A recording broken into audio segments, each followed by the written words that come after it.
Pues necesitaba mostrar cómo grabar pantalla en el ULEFONE Note 16 Pro.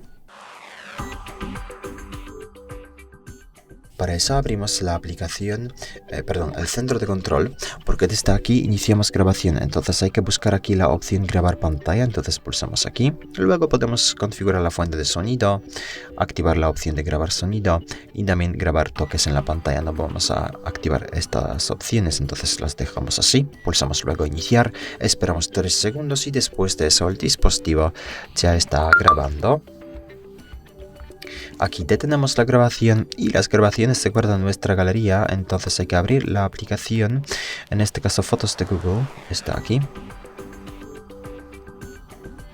Esperamos un poquito.